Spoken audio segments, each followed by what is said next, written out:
내 우리 삶의 비극이 일어날까요? 상처 입은 자, 닐 엘 앤더슨 장로 12사도 정원회. 우리가 지상에서 호된 시련을 겪는 동안 인내하며 앞으로 나아간다면 구주께서 지니신 치유의 권능은 우리에게 빛과 이해, 평안과 소망을 가져다 줄 것입니다.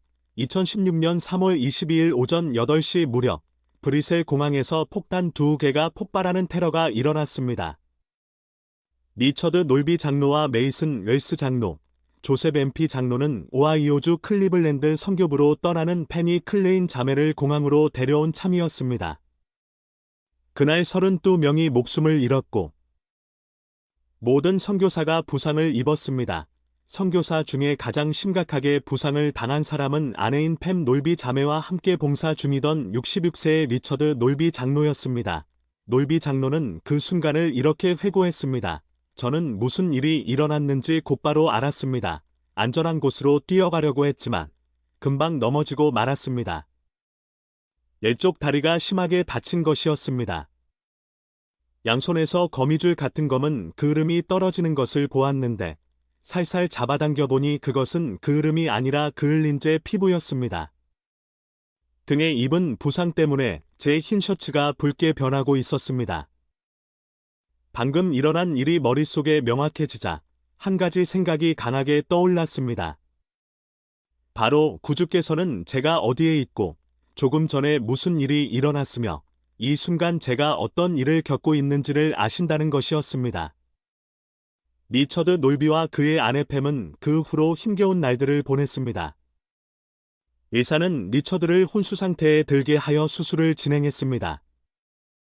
그러나 리처드는 병균에 감염되었고 생존 가능성은 불확실했습니다. 그 후 목숨은 건졌지만 리처드의 삶은 완전히 달라졌습니다. 2년 반이 지난 지금도 상처는 다 아물지 않았으며 부상당한 다리 부위에는 보조기가 있습니다. 그가 걷는 한 걸음 한 걸음이 브뤼셀 공항에서 일어난 사고의 순간 이전과는 다릅니다. 왜 리처드와 팸 놀비에게 이런 일이 일어났던 것일까요? 그들은 이제껏 성약에 충실했습니다. 이전에도 아이보리코스트에서 선교 사업을 했으며 훌륭하게 가정을 이뤘습니다. 당연히 누군가는 이렇게 말할 것입니다. 불공평해요. 이건 옳지 않아요. 예수 그리스도의 복음에 인생을 바치고 계신 분들한테 어떻게 이런 일이 일어날 수 있죠? 이것이 필멸의 삶입니다. 그 모습은 저마다 다를지라도 육체적으로나 영적으로나 예기치 못한 시험과 시련의 비극이 우리 모두에게 일어납니다. 오늘 아침에 이번 모임에서 말씀하시는 연차 대회의 연사분들을 생각해보니 2분은 자녀를 그리고 3분은 손주를 예기치 않게 하늘로 떠나보내야 했다는 것을 깨달았습니다. 어느 누구도 질병과 슬픔에서 벗어난 삶을 살지 못합니다. 지상의 온천사이셨던 우리가 사랑하는 바버라 벨라드 자매님께서 바로 이번 주에 휘장 저편으로 떠나셨습니다. 벨라드 회장님, 우리는 오늘 아침에 회장님께서 나눠주신 간증을 잊지 못할 것입니다. 우리는 행복을 추구합니다. 평화를 갈망합니다. 사랑을 염원합니다. 그리고 주님께서는 우리에게 놀라운 축복을 풍성히 부어주십니다. 그러나 그 기쁨이나 행복과 더불어 분명한 것이 한 가지 있습니다. 바로 우리의 영혼이 상처를 입어 잠시, 몇 시간, 며칠, 때로는 몇 년 동안 아픔을 느낄 때가 있으리라는 것입니다. 경전에서는 우리가 쓴 것과 단 것을 모두 맛볼 것이며 모든 것에 반대되는 것이 있다고 가르칩니다. 예수님께서는 이렇게 말씀하셨습니다. 하늘에 계신 너희 아버지께서 그 해를 악인과 선인에게 비추시며 비를 의로운 자와 불의한 자에게 내려주십니다. 영혼의 상처는 부유한 자나 가난한 자, 특정 문화나 국가나 세대에 국한되지 않습니다. 그것은 우리가 필멸의 경험을 통해서 얻는 배움의 일부입니다. 의로운 자들도 벗어날 수 없습니다. 오늘 저는 하나님의 계명을 지키고 하나님과 맺은 약속을 지키지만 예기치 못한 고통스러운 시련과 고난을 겪는 놀비 부부와 이 말씀을 듣고 계시는 전 세계의 남성, 여성, 어린이께 특별히 이 메시지를 전하려고 합니다. 우리는 자연재해나 불의의 사고로 상처를 입을 수 있습니다. 충실하지 못한 남편이나 아내 때문에 의로운 배우자와 자녀들의 삶이 송두리째 뒤흔들리면서 상처가 생기기도 합니다. 우울증의 어둠과 암울함, 예상치 못한 질병, 사랑하는 사람의 고통이나 때 잃은 죽음, 신앙을 잃은 가족을 보는 안타까움, 상황이 여의치 않아 영원한 동반자가 없을 때의 외로움, 그 밖에도 가슴 아프고 고통스러운 온갖 보이지 않는 슬픔에서도 상처가 생깁니다. 우리는 모두 그러한 어려움이 인생의 일부임을 이해하면서도 막상 그 일이 자신에게 일어나면 망연자실하게 됩니다. 두려워하지 않으려면 준비되어 있어야 합니다. 사도 베드로는 이렇게 말했습니다. 너희를 연단하려고 오는 불시험을 이상한 일 당하는 것 같이 이상히 여기지 말라. 시련과 비극이라는 어두운 시실은 행복과 기쁨의 밝은색 날실과 함께 하나님 아버지의 계획이라는 직물에 깊숙이 짜여 있습니다.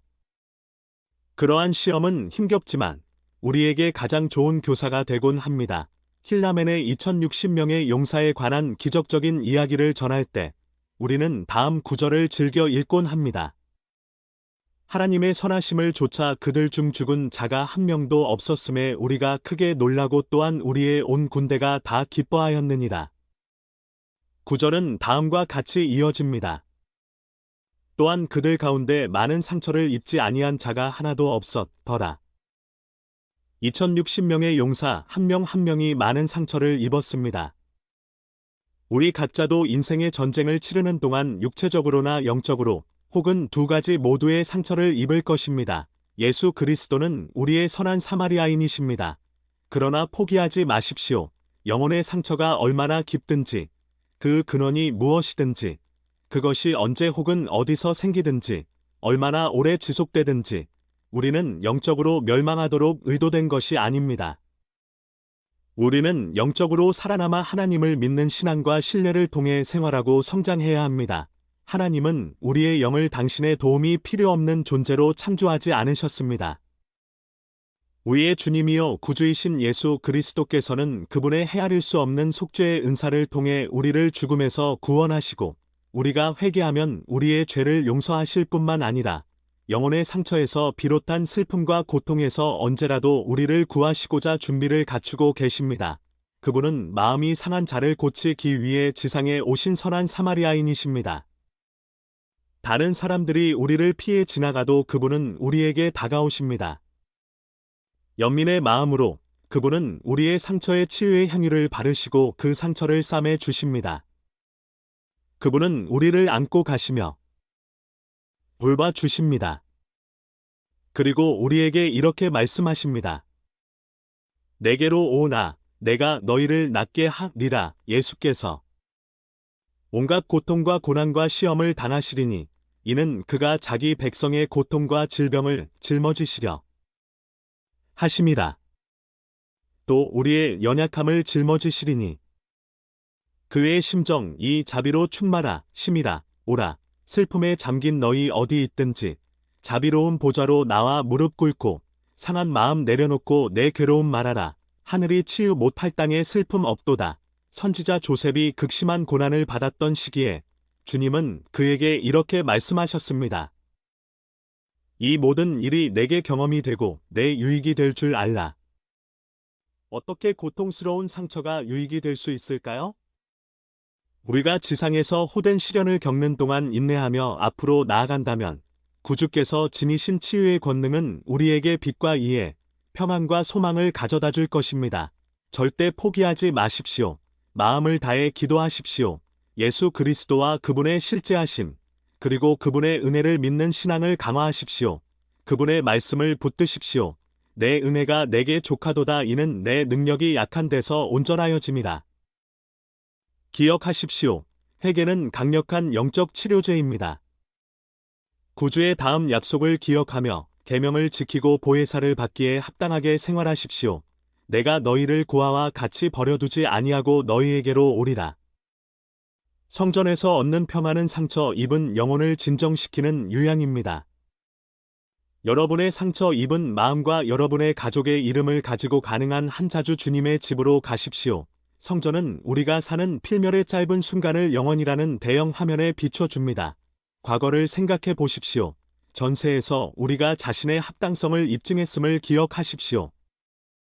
우리는 하나님의 용감한 자녀입니다.